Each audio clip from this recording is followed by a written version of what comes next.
Could Southern Africa be building AES-2 at the exact moment the old powers are losing their grip on Africa's future? And if Botswana, Namibia, and Zimbabwe really move toward a Traoré-inspired regional bloc, could that decision reshape not only African sovereignty, but the price of energy, the flow of minerals, and even the balance of power the West has relied on for decades? Ibrahim Traoré speaks in the spirit of a generation tired of watching Africa feed the world, while Africans are told to survive on patience. The message is simple. A people who keep bowing before injustice will be buried by it, but a people who choose dignity, sacrifice, and courage can still reclaim their future with their own hands.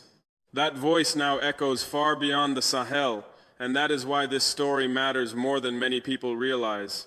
Because this is no longer just about one leader in Burkina Faso, it is about an idea that has begun to travel. An idea that says Africa does not have to remain a warehouse of raw materials for richer nations. An idea that says oil should not leave African waters only to return as expensive fuel. An idea that says diamonds, lithium, and gold should build African industry before they enrich foreign markets. This may look like a story about diplomacy. It is not.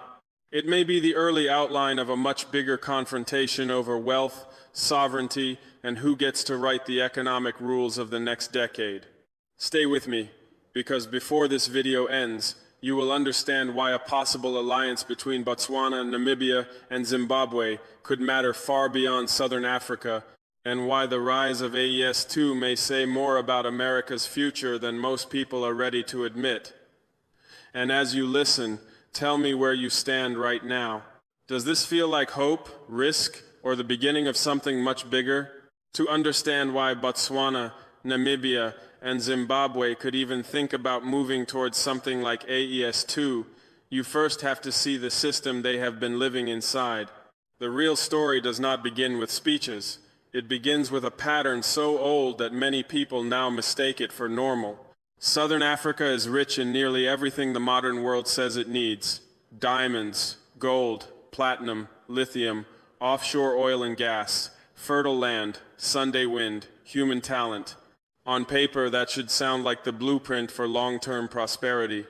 It should sound like the kind of region that builds refineries, battery plants, research centers, and strong local industries. But that is not the reality most ordinary people experience. For decades, the region has often functioned less like the owner of wealth and more like the delivery system for somebody else's wealth. Minerals come out of African ground, raw value leaves, processing happens elsewhere, branding happens elsewhere, pricing power sits elsewhere. Then, the finished product comes back at a cost local families can barely manage. That is not a development model, that is a trap that learned how to wear a suit. Now, apply that same logic to oil. Namibia's offshore discoveries have drawn attention for a reason. Oil changes the tone of meetings, the speed of investment promises, and the number of friendly faces suddenly offering partnership. But Africa has learned a painful lesson. A country can discover oil and still remain dependent. It can export crude and import expensive fuel. It can produce energy and still leave households struggling with transport costs, food inflation, and power insecurity. The resource itself is not enough. Control over the chain is what matters. Then there is lithium, the mineral at the center of the modern battery economy. Zimbabwe holds one of the most strategic resources of the coming industrial era. Automakers want it, tech manufacturers want it, governments chasing green transitions want it, investors want it, but the old model says the same thing every time. Dig it up, ship it out. Let someone else refine it, engineer it, scale it, patent around it, and profit from it, then talk about development later. That promise of later has been used on Africa for generations. This is why so many African economies look rich from the sky and fragile from the street. Think about a man like Daniel, 61 years old, living outside Francistown. He has watched trucks move wealth across roads he did not ask for, toward markets he will never see. He has heard politicians talk about growth. He knows his country is respected abroad, yet the clinic near his neighborhood still runs short on supplies. His daughter's family still calculates food prices week by week. His grandson still grows up hearing that the future is bright while the present remains tight.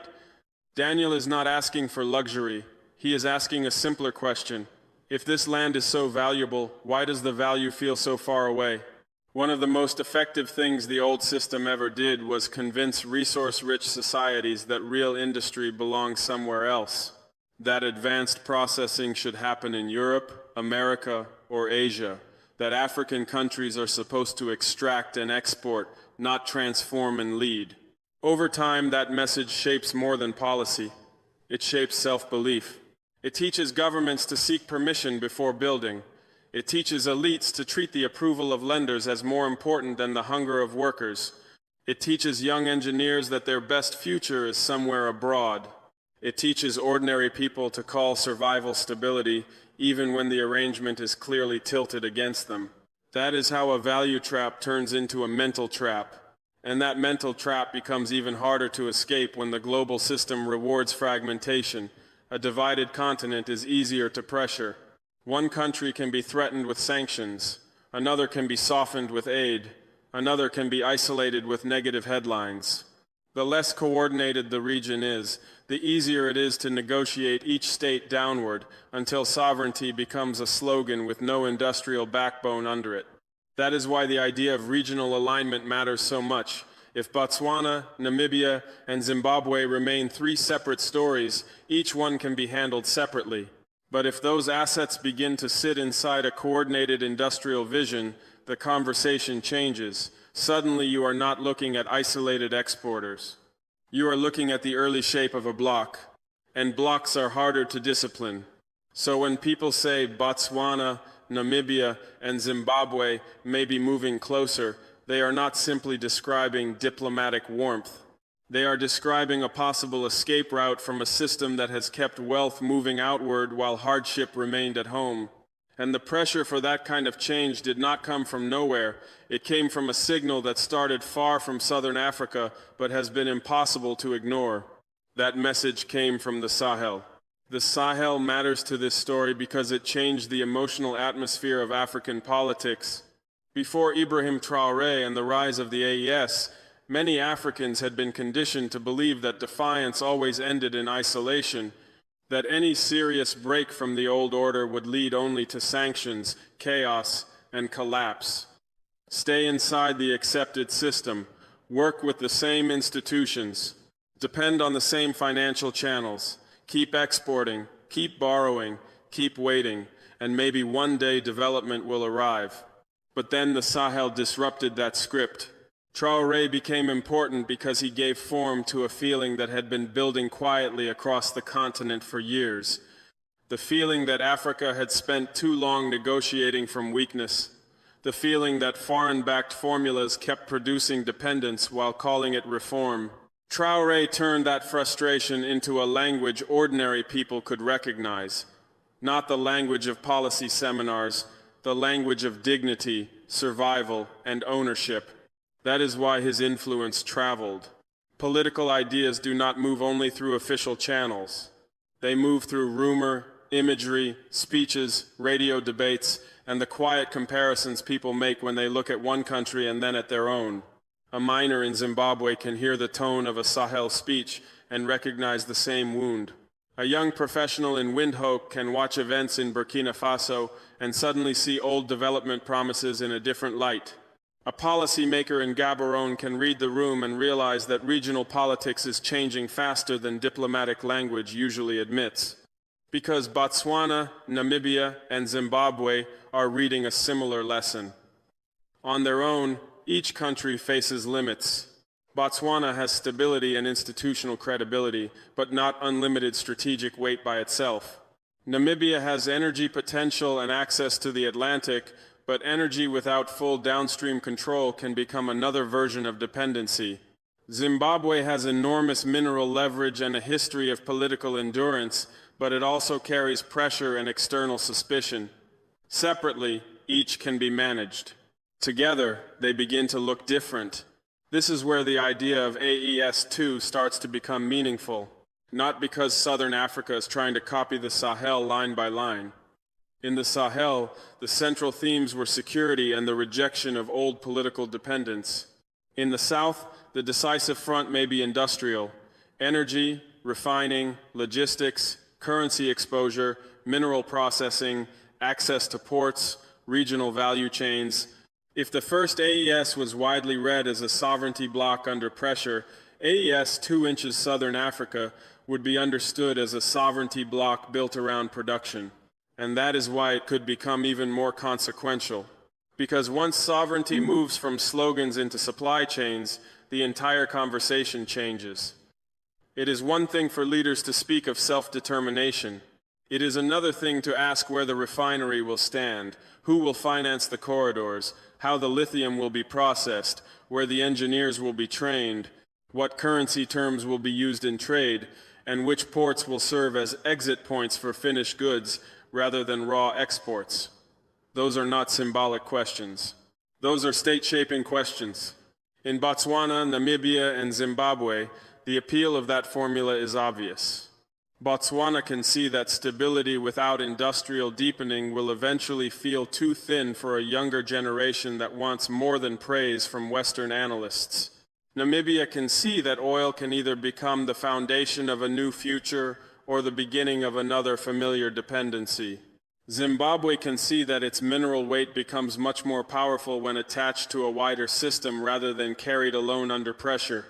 Once those three realizations begin to overlap, regional imagination stops sounding idealistic, it starts sounding practical. That is the true Traoré signal. It is not that every country will imitate Burkina Faso. It is that more African leaders and more African citizens are beginning to ask the same dangerous question. Why should countries that are rich in strategic resources continue operating as if they have no strategic choice? The old answer was fear. Fear of sanctions, fear of capital flight, fear of bad press, fear of diplomatic punishment. For decades, that fear kept political ambition narrow and regional cooperation ceremonial. But fear weakens the moment somebody survives it in public. That is what the Sahel changed. It showed the rest of the continent that even under pressure, the sky does not always fall the way outsiders promise it will. Hardship may come, retaliation may come, but so can a new sense of political possibility. This is why Southern Africa is such an important next test. If the Sahel opened the door, the South may decide whether that opening leads to a corridor wide enough for the rest of the continent to follow. Because the South brings a different kind of weight, more infrastructure, more commercial depth, more direct relevance to global energy and industrial supply chains. To understand whether Southern Africa could really build something resembling AES 2.0, you have to stop looking at Botswana, Namibia, and Zimbabwe as separate headlines and start seeing them as complementary pieces of one emerging equation. Because the real power of a bloc does not come from slogans, it comes from fit.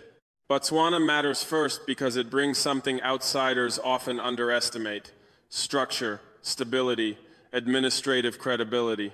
For years it was treated as the tidy exception in the African story, but that image also kept Botswana boxed in.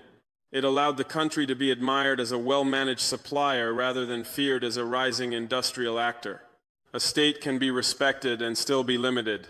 Botswana's diamonds brought revenue and standing, but not necessarily the full transformation many ordinary citizens expected from decades of extraction.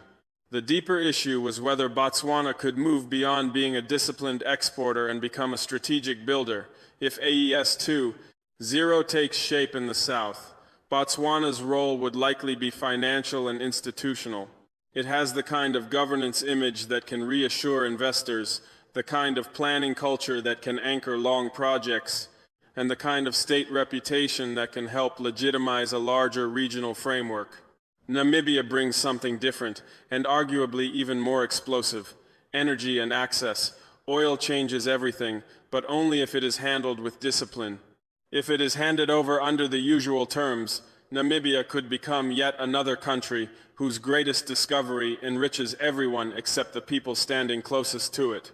But if the country links that energy wealth to regional refining, industrial policy, and African-controlled logistics, then Namibia becomes much more than a producer. It becomes the gate through which a new Southern African model reaches the world. Then there is Zimbabwe. If Botswana is the stabilizer and Namibia is the gateway, Zimbabwe is the hard edge of the bloc. It brings strategic minerals, especially lithium and gold, but it also brings something just as important: experience under pressure. Zimbabwe has spent years living inside forms of international suspicion, restriction, and economic punishment.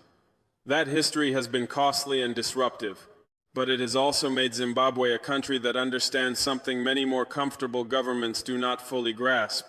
The global system can smile at you one year and tighten the screws the next.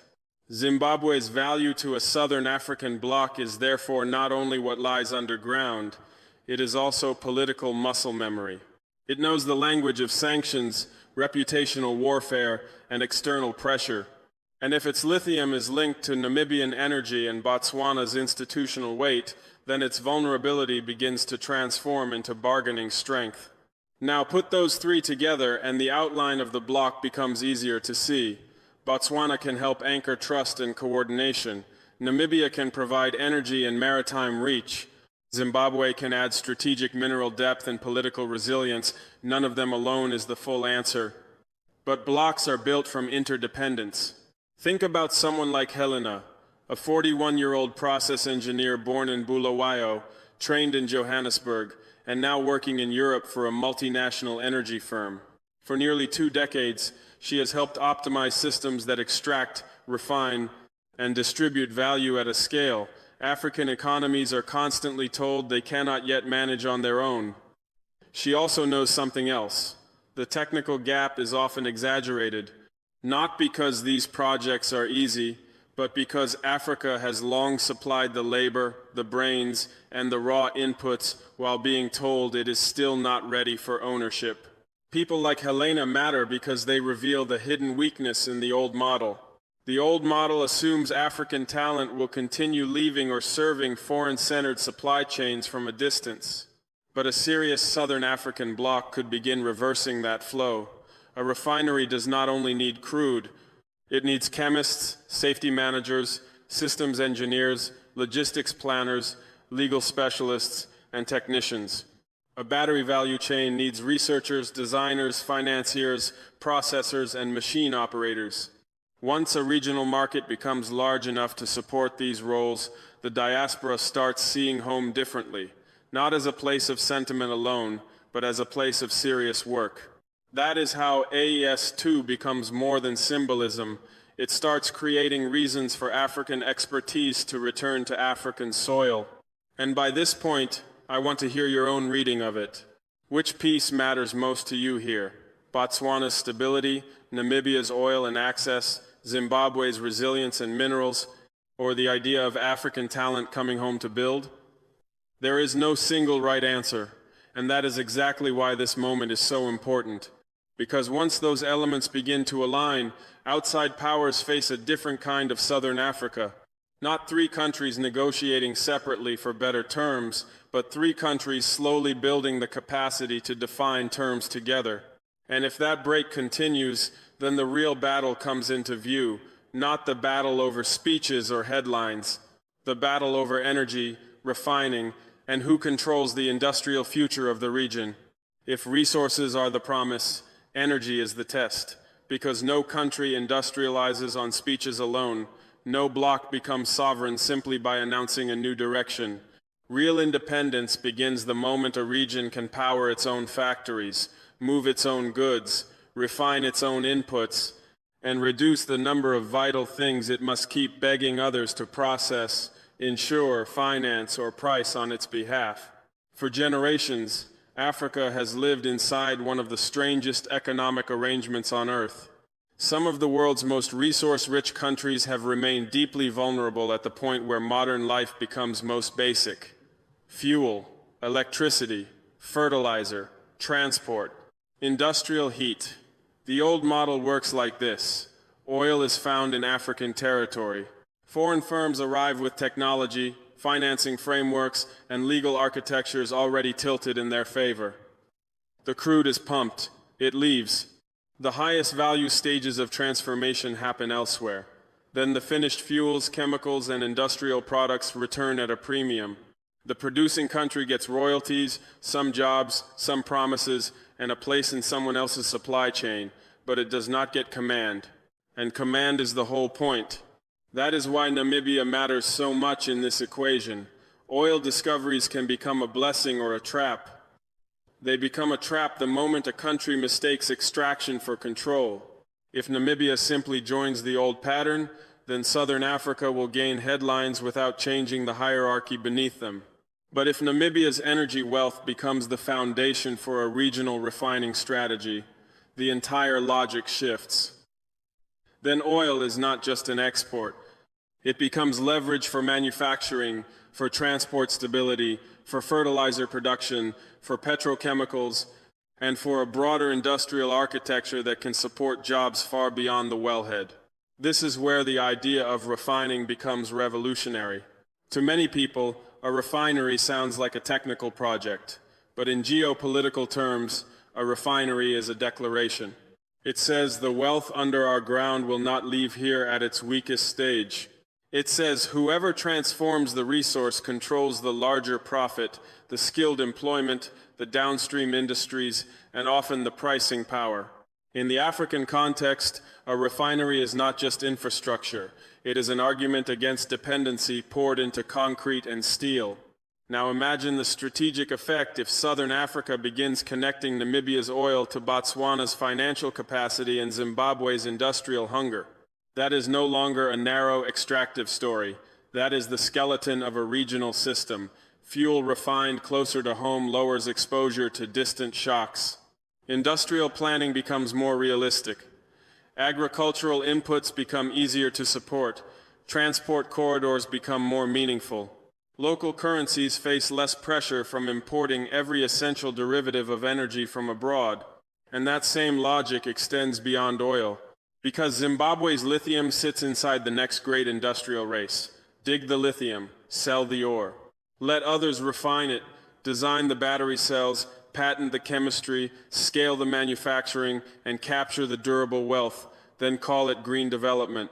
That is not transformation, that is extraction with better branding. A real AES 2 inches Southern Africa would challenge that model too. It would ask a harder set of questions. Why should the region provide critical minerals for electric vehicles while remaining dependent on imported industrial goods? Why should it export the future and import the margin? Why should its youth be told to celebrate global demand for local resources without asking who controls the laboratories, the processing facilities, the industrial parks, and the financing terms that convert raw material into lasting national strength? This is not just about adding value, it is about relocating power. Because once processing begins closer to the source, the center of gravity starts moving. Skilled jobs increase. Technical knowledge accumulates, supporting industries appear. Universities and vocational systems suddenly have a reason to align with local industrial needs. Ports serve higher value output. Fiscal policy can be tied to production rather than just extraction. And perhaps most important of all, the region begins to negotiate with the outside world from a different level of seriousness. Development is easy to applaud when it leaves the hierarchy untouched. But once a region begins moving from extraction toward industrial command, some of the old polite language fades. Suddenly concerns appear about governance, risk, investment climate, or strategic instability. The anxiety rises precisely when African control starts looking less symbolic and more practical. Countries that rely heavily on imported refined fuel, imported industrial inputs, and external financial channels are easier to discipline. Their vulnerability can show up in inflation, shortages, transport disruption, currency stress, and political anger at home. But when a region reduces those vulnerabilities through local refining and stronger regional exchange, it begins trimming the tools outsiders can use to push it back into line. This does not mean Southern Africa can simply walk away from the global system tomorrow. But blocs do not need total separation to become more sovereign. They need selective insulation. They need enough productive capacity, enough internal trade logic, and enough strategic patience to make pressure more expensive and less effective. There is also a future-facing layer here that should not be ignored. Namibia's coastline and energy potential, Zimbabwe's lithium, and Botswana's institutional role together point beyond fossil fuel politics. They suggest the possibility of participating in both the present and next phases of industrial power. Oil, yes, but also battery chains, chemical processing, grid investment. A region that thinks this way is not asking how to survive the end of one era, it is asking how to enter the next era with bargaining weight. Of course, none of this is simple. Refineries are expensive. Industrial projects fail when governance is weak, contracts are rushed, or political vision outruns technical discipline. Corruption can hollow out ambition. Elite capture can turn national projects into private loot. Foreign partners can still structure deals in ways that reproduce dependence under new branding. So the danger is real. AES-2 is not automatic liberation. It is only an opening. But that does not weaken the argument. It sharpens it. Because the point is not that Southern Africa has found an easy path. The point is that it may finally be considering a serious one. A path where the question is no longer whether the region has enough wealth under the ground. Everyone already knows it does. The real question is whether Botswana, Namibia, and Zimbabwe can create the political discipline to stop exporting weakness and start organizing strength. And the moment that question becomes real, the world begins to react. The moment a region begins thinking seriously about sovereignty, the outside world changes its tone. Meetings become more urgent. Headlines become sharper. Warnings start arriving in the language of stability, governance, investor confidence, and regional security. That is because power does not usually panic when people complain.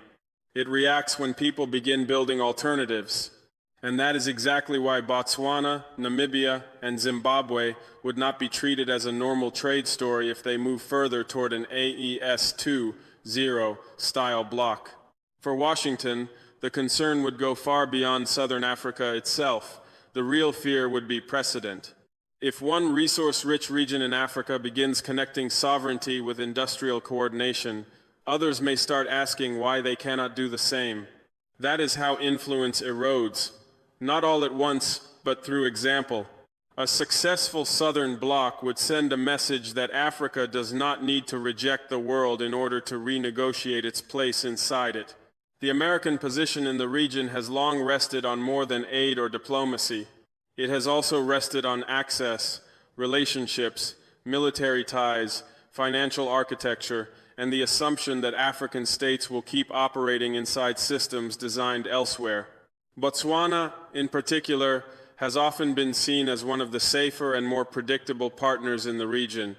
But if Botswana starts leaning into a regional model that includes Zimbabwe and is shaped partly by the political aftershock of Traoré's influence, then predictability begins to look different. It starts looking like drift from the old alignment. Namibia would raise a different kind of concern. Oil always attracts strategic attention, especially when it appears in a region that might be reconsidering the terms of extraction. Energy is never just about energy. It is about shipping lanes, contract law, downstream control, and future political loyalty. The more Namibia's energy wealth is discussed in the language of regional refining and African-centered value chains, the more it stops looking like a standard investment opportunity and starts looking like a challenge to established patterns of access. Then there is Zimbabwe, which already carries the weight of long-running tension with Western capitals. Zimbabwe, inside a larger, more coordinated Southern African structure, would be far more difficult to isolate than Zimbabwe on its own. Pressure works best when a target is cut off, financially cornered, reputationally weakened, and forced to absorb pain alone. But when a pressured state is partly shielded by neighbors with complementary resources and deeper regional logic, the pressure becomes less precise and more costly to apply. This is why outside responses to such a bloc would likely come in layers. The first layer would be narrative. International discourse would begin asking whether this alignment is responsible, stable, transparent, market-friendly, or safe for the region? Sometimes those questions are fair, but in geopolitical moments, they also shape expectation. If leaders in Southern Africa begin talking more openly about sovereignty, local refining, regional protection, or alternative bargaining frameworks, many outside observers will not hear only development ambition, they will hear risk. The second layer would be economic pressure. Financing becomes harder, insurance becomes more expensive, credit assessments darken, project risk models become less favorable. Deals are delayed, private actors begin backing away before governments ever act openly. This softer form of pressure can be effective because it creates domestic frustration without leaving a single obvious fingerprint. Imagine a 63-year-old widow named Mavis living outside Harare, surviving partly on a pension and partly on the support of relatives working informal jobs. She has seen currencies weaken, prices jump, and political narratives shift around her like weather. So when powerful countries or institutions apply pressure, she feels it first, not in speeches, but in bread, transport, medicine, and time. One extra price increase can break the week. One transport spike can mean a missed clinic visit. One delayed salary can travel through an entire family network. People like Mavis are where geopolitics lands. That is why any Southern African bloc seeking greater sovereignty would have to understand the emotional battlefield as clearly as the financial one. Because external pressure works best when it can separate long-term strategy from short-term pain. And yet the global response would not come only from the West. China would view a Southern African industrial bloc through a different lens. Beijing has long been more comfortable speaking the language of infrastructure, corridors, industrial zones, logistics, and long-horizon commercial presence. A coordinated Botswana-Namibia-Zimbabwe axis could look attractive not because China wants African sovereignty for its own sake, but because coherent regional projects are easier to finance and integrate into wider trade strategies than scattered national plans. Russia would read the situation differently again. Another region in Africa visibly reducing Western influence would reinforce the broader argument that the world is moving away from a single center of power. Even limited forms of security cooperation or diplomatic coordination could become meaningful if Southern Africa begins facing pressure for trying to build a more self-directed bloc. But this is where African leaders face a difficult test. The goal cannot be to trade one dependency for another. That would simply repaint the same old structure. A serious Southern African project would need to deal with China, Russia, the West, and any other external actor from a position of selective partnership, not new submission. The world does not offer clean alliances. Every major power comes carrying interests, conditions, and quiet forms of leverage. And then there is the pressure from inside. Not every obstacle to AES-2 would come from foreign capitals. Some of the strongest resistance would likely come from domestic elites who benefit from the old arrangement. Middlemen, politicians with external patrons, business figures whose fortunes depend on raw export channels, import dependence, or privileged access to foreign firms. These are the people who often speak the language of caution while defending a structure that has already failed ordinary citizens. This is why bloc building is never only about resources. It is about discipline. It is about whether leaders can resist the temptation to turn a strategic project into a personal marketplace. It is about whether populations can endure uncertainty long enough to reach a better arrangement. It is about whether national pride can be tied to practical outcomes rather than slogans. Because failure here would be expensive. If a Southern African alignment collapses under pressure, the lesson delivered to the rest of the continent would be brutal. Do not try this. Do not coordinate too deeply. Do not seek too much control over strategic resources. But if the bloc holds, even imperfectly, the opposite lesson begins to spread. Sovereignty is not easy, but it becomes more plausible when countries stop trying to survive alone.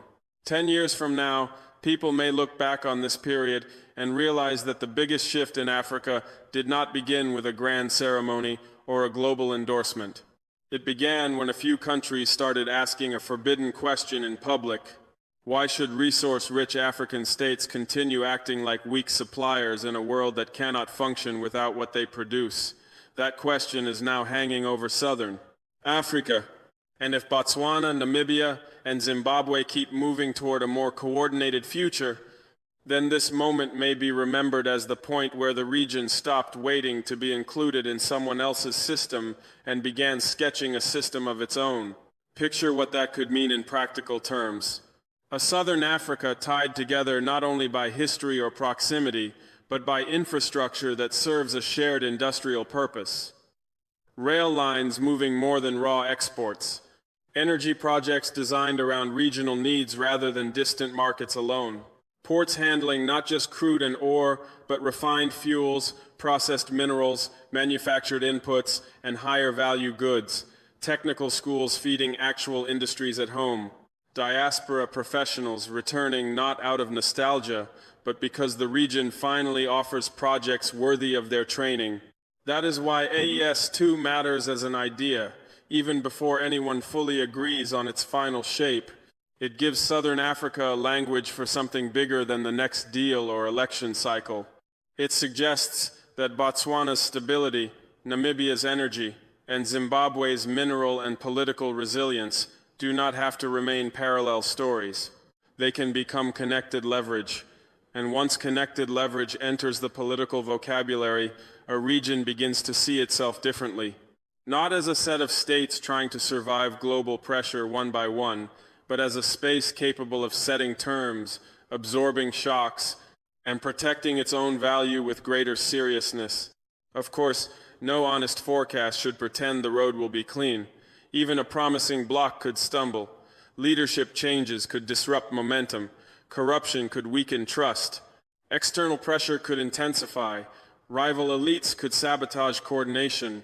Global commodity downturns could expose fragile planning. National interests could still collide inside the alliance. The future will not reward emotion alone. It will reward execution. But that is also why this moment deserves attention. Because for once, the central question is not whether Africa has resources. That argument was settled long ago. The central question is whether parts of Africa are finally ready to organize those resources in a way that protects sovereignty, deepens production, and changes how the rest of the world must engage with them. If Southern Africa answers yes, even imperfectly, the consequences will stretch far beyond 3 national borders. It will affect how investors think. It will affect how major powers negotiate. It will affect how young Africans imagine work, return, and responsibility. And it may even affect how Americans and Europeans understand their own economic future, because a world where Africa sells more on its own terms is a world where old assumptions about cheap access, pricing power, and quiet control begin to weaken. That brings us back to the 2 questions at the start. Could Southern Africa be building AES-2 at the exact moment the old powers are losing their grip on Africa's future? It is no longer a far-fetched question. It is a serious possibility. And if Botswana, Namibia, and Zimbabwe really move in the direction of a Traoré-inspired regional bloc, could that decision reshape not only African sovereignty, but the price of energy, the flow of minerals, and even the balance of power the West has relied on for decades? Yes, it could. Not overnight, not without setbacks, not without resistance, but history rarely moves in a straight line. It moves when ideas find structure, when pressure meets patience, and when regions once treated as peripheral decide they are done standing at the edge of the table. That is why this story is worth watching so closely. Because this may not simply be the rise of another alliance. It may be the early sound of a continent learning how to negotiate with the world from a stronger position than before. Not through slogans alone, not through borrowed language, but through geography, resources, coordination, and the long overdue belief that African wealth should first build African strength. If this vision speaks to you, subscribe and stay with this channel, because the next chapters of Africa's story will not be written by spectators. They will be shaped by people who are paying attention while the map is still moving. And if your heart still believes in dignity, sovereignty, and a future built closer to home than empire ever allowed, then stay close. There is much more ahead.